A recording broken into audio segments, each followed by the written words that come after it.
환자분 처음 봤을 때 코 상태가 매우 복잡했는데요. 코끝 피부에 혈액순환 장애가 조금 있을 가능성이 있었어요. 개방을 여러 번 하다 보면 다시 한번 개방하는 것에 대해서 굉장히 부담스러울 때가 있어요. 노지르부원은 항상 환자분들의 안전과 만족을 위해서 최선을 다하고 있습니다.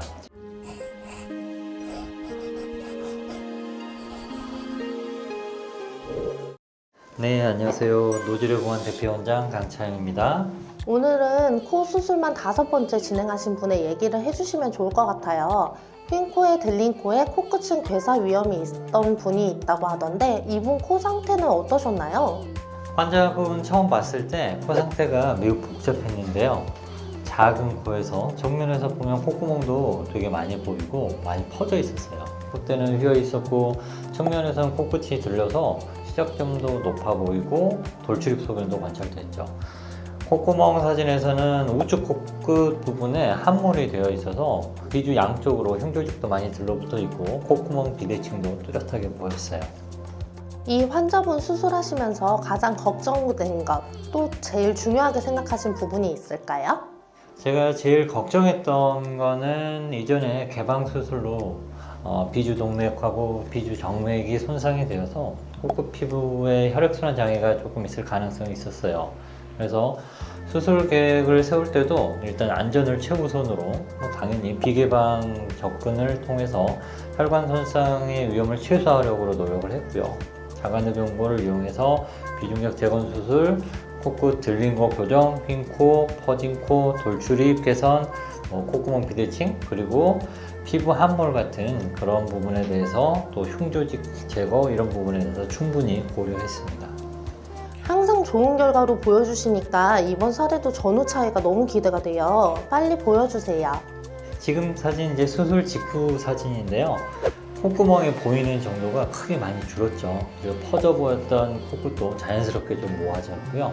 휘어 보이는 콧대도 반듯하게 잘 교정이 된 것 같습니다.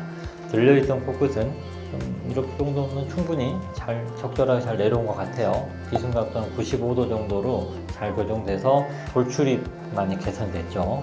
코끝 함몰된 부분도 또 비주 양쪽 흉조직도 잘 감춰진 걸 확인할 수 있습니다. 수술을 여러 번 해서 비주에 손상이 있을 경우 개방형 수술보다는 비개방 수술이 훨씬 나은 대안이 될 수 있을 것 같아요. 비주 크기는 얼마 크지 않잖아요. 폭도 좁고 길이도 짧은데 자꾸 거기를 이제 열어서 수술하다 보면 피부 자체도 되게 안 좋아지고요. 그 안쪽에 있는 혈관 손상이나 이런 부분도 많이 있어서 정말 이제 개방을 여러 번 하다 보면 다시 한번 개방하는 것에 대해서 굉장히 부담스러울 때가 있어요. 비주를 최대한 손상시키지 않고 개방형과 똑같은 수술이 있다 그러면 굉장히 훌륭한 대안이 될 수 있다고 생각합니다. 와, 그런데 이분 진짜 너무 예뻐졌어요.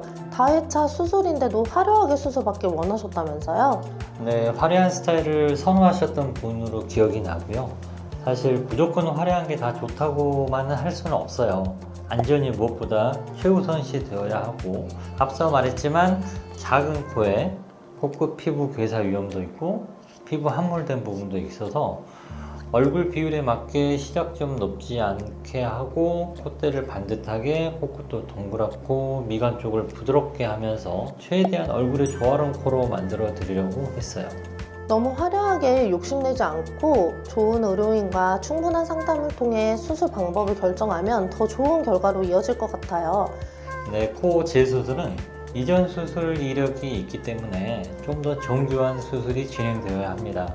전문의와 충분한 상담을 통해서 자신의 상태에 가장 적합한 수술 방법을 찾는 게 가장 중요하다고 생각합니다. 코 재수술을 고민하시는 분들, 이전 수술로 인한 합병증으로 인해 걱정이 많으신 분들께 희망을 드리고 싶습니다. 이를 위해 노지르부원은 항상 환자분들의 안전과 만족을 위해서 최선을 다하고 있습니다. 지금까지 노지르부원 대표원장 강찬영이었습니다. 감사합니다.